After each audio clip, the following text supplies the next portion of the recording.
Selamat pagi, siang, atau sore, Pak Wiba. Pada kesempatan kali ini, saya Fiora Angeli Halim akan membahas tentang tiga video seminar yang Bapak kirim dan apa yang telah saya pelajari selama setengah semester ini. Oke.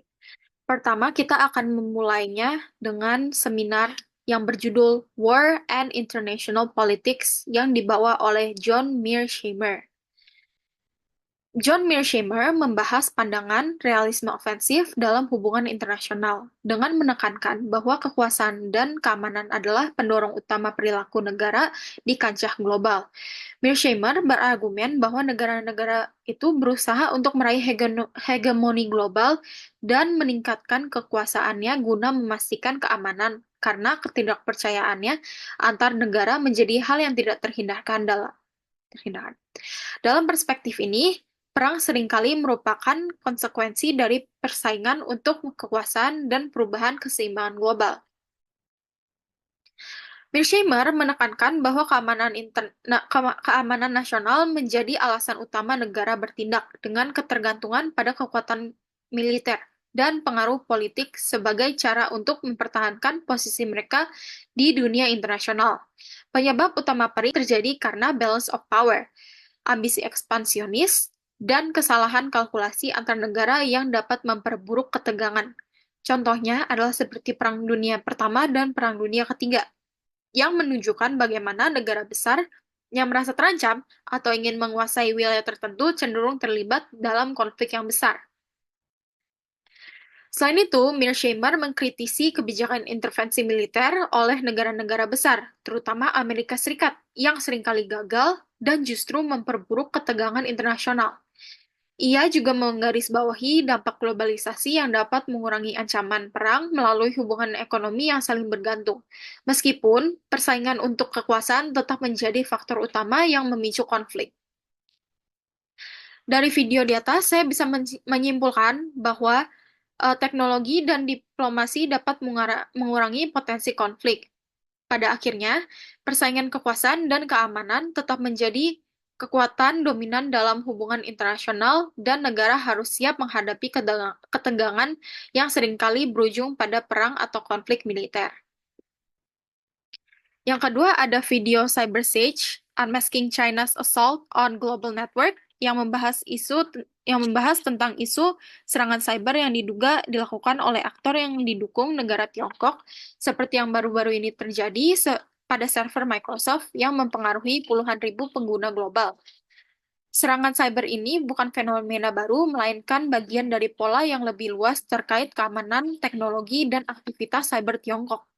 Tiongkok yang memiliki jaringan pengawasan terbesar di dunia seringkali memanfaatkan teknologi untuk menekankan minoritas, menyensor konten, dan mengawasi pembangkang. Hal ini memunculkan kekhawatiran global, sehingga banyak negara termasuk Amerika Serikat, Inggris, dan Australia melarang atau membatasi Huawei dalam pembangunan jaringan 5G. Video ini juga menyoroti harapan yang pernah dimiliki oleh para pemimpin Barat bahwa pertumbuhan ekonomi Tiongkok tidak akan menimbulkan ancaman global. Namun, optimisme mereka itu pupus karena mengingat Tiongkok secara konsisten dianggap sebagai sumber utama serangan cyber. Dalam persaingan ketat untuk memimpin teknologi global, Huawei menjadi sorotan utama sebagai pemain penting dalam revolusi 5G. Video ini juga mengeksplorasi pandangan berbagai pihak, termasuk pejabat dari Amerika, Eropa, dan Tiongkok, mengenai ancaman dan tantangan yang dihadapi di tengah persaingan geopolitik dan teknologi ini. Video seminar yang ketiga adalah dari TED dengan judul The Next Global Superpower Isn't Who You Think. Ini dibawakan oleh Ian Bremmer. Ian Bremmer ini mengungkapkan bahwa masa depan kekuatan global tidak akan didominasi oleh negara besar seperti China atau India, melainkan oleh perusahaan besar seperti uh, korp ma- melainkan oleh perusahaan besar atau korporasi transnasional. Bremer menjelaskan bahwa perusahaan-perusahaan ini, terutama yang berasal dari Amerika dan Eropa, kini memiliki kekuatan ekonomi, teknologi, dan pengaruh yang bisa melebihi banyak negara. Mereka mengendalikan pasar dan bahkan kebijakan yang mempengaruhi kehidupan global. Beliau juga mencatat bahwa ketidakstabilan politik di beberapa negara besar dan kemajuan teknologi ini memperkuat peran perusahaan dalam urusan global. Meskipun negara seperti Amerika Serikat, China, dan Rusia masih penting, perusahaan global semakin mendominasi dalam hal kekuasaan dan pengaruh. Dari video ini, Bremer menyimpulkan bahwa perusahaan besar akan menjadi kekuatan utama di masa depan, menggantikan peran negara sebagai superpower global. Dengan teknologi, sumber daya, dan pengaruh ekonomi yang besar, perusahaan-perusahaan ini akan lebih berpengaruh dalam membentuk tatanan dunia. Selanjutnya, saya akan membahas tentang materi yang telah saya pelajari di setengah semester ini. Sekarang saya akan membahas tentang national security, what is it and what is not. Keamanan nasional itu merujuk pada perlindungan suatu negara dari ancaman eksternal dan internal yang dapat mengganggu stabilitas kedaulatan dan kelangsungan hidup negara. Keamanan nasional tidak hanya mencakup pertahanan militer, tetapi juga mencakup keamanan ekonomi, energi, sosial, politik, cyber, dan kesehatan. Tujuannya adalah untuk menjaga negara dan warganya agar tetap aman dari potensi ancaman dan tidak merusak tatanan negara. Namun, tidak semua masalah internal atau global dianggap sebagai ancaman terhadap keamanan internasional.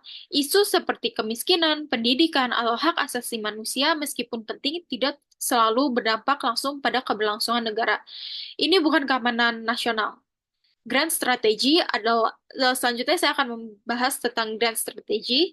Grand Strategy adalah kerangka kerja yang digunakan oleh negara untuk mencapai tujuan jangka panjangnya dalam keamanan nasional dan politik internasional. Dengan memanfaatkan 4 instrumen utama seperti diplomasi, informasi, militer, serta ekonomi, ya, diplomasi berfokus pada membangun hubungan internasional dan meredakan ketegangan. Sementara informasi digunakan untuk mempengaruhi opini publik dan memperkuat citra negara. Kekuatan militer diperlukan untuk mempertahankan negara dari ancaman fisik dan menjaga stabilitas internasional, sedangkan ekonomi menjadi pilar penting dalam mendanai kebijakan luar negeri serta memperkuat posisi geopolitik sebuah negara. Secara keseluruhan, Grand Strategy ini mengintegrasikan keempat instrumen ini secara sinergis untuk memastikan keamanan negara, memperkuat kepentingan nasional, dan meningkatkan kekuatan internasional di dunia yang semakin kompleks dan terhubung. Lalu selanjutnya saya akan membahas tentang human security, yaitu human security ini mencakup perlindungan individu dari berbagai ancaman yang dapat merusak kesejahteraan individu, baik secara fisik maupun mentally. Ini tidak hanya terbatas pada ancaman militer atau kekerasan, tetapi juga melibatkan aspek-aspek penting seperti keamanan ekonomi yang berfokus pada kehidupan yang layak dan pengurangan kemiskinan, seperti yang sering terjadi di Jakarta. Lalu ada keamanan lingkungan yang melindungi manusia dari kerusakan lingkungan dan perubahan iklim, seperti contohnya bencana alam dan penguapan sungai.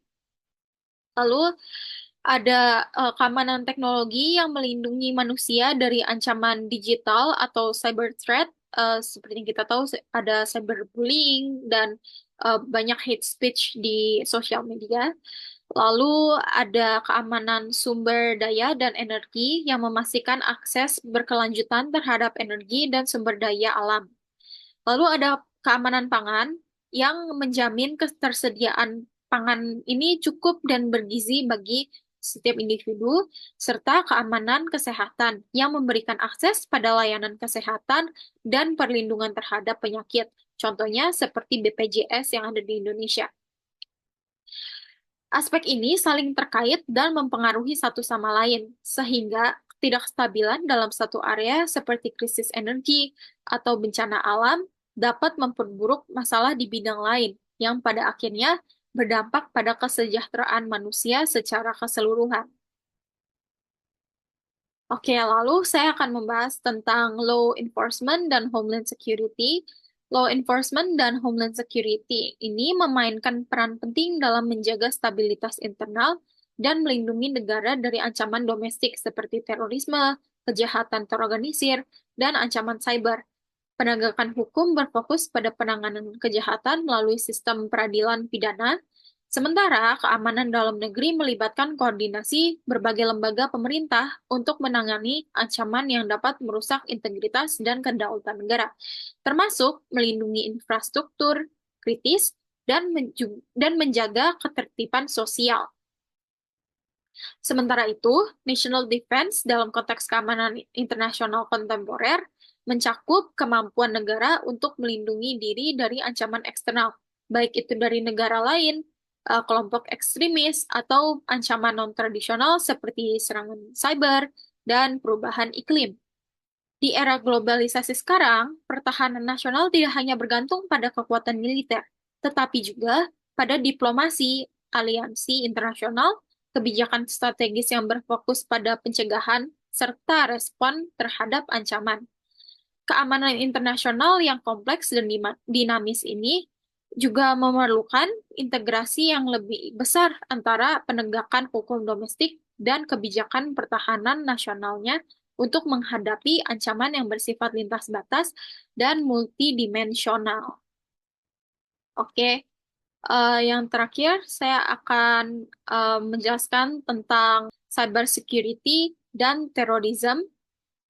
Keamanan cyber atau cyber security ini dan terorisme menjadi dua isu utama dalam keamanan global yang saling terkait di dunia digital saat ini. Keamanan cyber merujuk pada perlindungan sistem komputer, dan jaringan dan data dari ancaman yang dapat merusak integritas, kerahasiaan, dan ketersediaan informasi, termasuk serangan cyber seperti peretas, pencurian data, dan serangan terhadap infrastruktur kritis. Di sisi lain, terorisme cyber menjadi salah satu bentuk ancaman terorisme modern yang memanfaatkan teknologi informasi untuk melancarkan serangan, seperti penyebaran propaganda ekstremis, serangan terhadap sistem keuangan, atau energi, dan upaya merusak reputasi negara atau organisasi. Teroris kini menggunakan internet untuk merekrut anggota, menyebarkan ideologi kekerasan, dan merencanakan serangan dengan cara yang lebih sulit dilacak. Ancaman ini menuntut negara dan organisasi untuk mengembangkan kebijakan keamanan cyber yang lebih kuat, serta meningkatkan kemampuan deteksi respons dan pemulihan dari serangan cyber yang dapat memperburuk kondisi sosial dan politik. Keamanan cyber yang lemah dapat memperburuk ancaman terorisme cyber yang pada gilirannya dapat merusak ketahanan nasional dan stabilitas internasional.